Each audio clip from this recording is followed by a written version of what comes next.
What's going on, y'all? Back here in a new damn video. Let's get right down to it. Eagles versus Broncos, Week 9. Before I get into it, let's talk about the Ajayi thing, okay? Ajayi, the trade, as I already touched on before, is a damn good trade. 24-year-old back, Pro Bowl last year. I think he had 2 or 3 games, was it? Straight 200-plus yards from scrimmage, I guess, rushing and catching, whatever. This guy has a lot in his tank. Only 24 years old. They said he was a locker room distraction down in Miami. Maybe he was, because Miami sucks. And they have nothing, going for them. He comes now to a 7-1 team with a lot of leadership from the head coach and Doug Peterson, a lot of from Malcolm Jenkins, Jason Peters, who even though he's hurt, but still, Blunt, all those guys are going to put him in check if he has something to say. The best thing about this trade was his pass protection. On third down, even though we've been the best team on third down, we have the best quarterback in the NFL on third down, our pass protection in terms of needing a running back to pass protect or catch out the backfield has been terrible.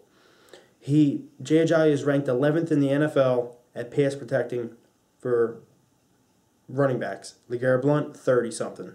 Okay? Now, Blunt is probably still going to be our lead back as of right now for the first, week or two. I think as the season goes on, Ajayi will get some carries, and then eventually they'll start getting him going. This week he'll get a couple, not too much. He's still trying to learn the playbook.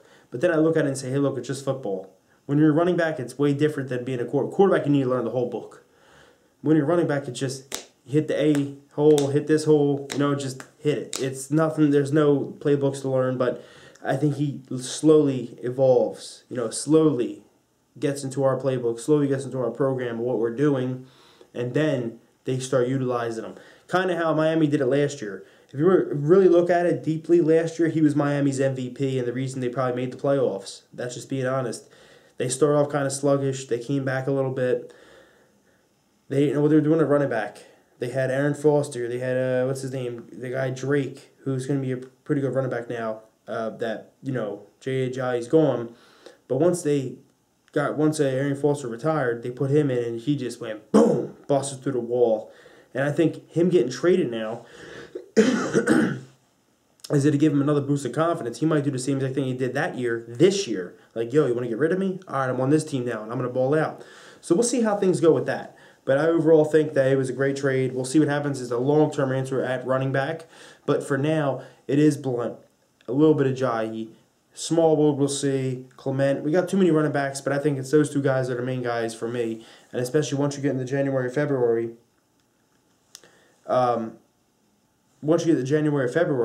those are the guys you need to rely on, okay? But for this game right here, I don't know what to say, okay? Our defense needs to win us this game. Simple, plain, that's it. Our defense needs to win us this game. They need to attack that weak offensive line. They need to attack it, okay? Get after Brock Osweiler, who is now named the starter for that team. And it's pretty funny because I've seen, how they had Trevor Siemian, and I was like, man, I hope he starts against us. I hope he starts. I still think Brock Osweiler sucks. He's one of the worst quarterbacks in the league. He sucked last year. He sucked before. He was lucky that he even got the start because Peyton Manning was playing that bad. But in my opinion,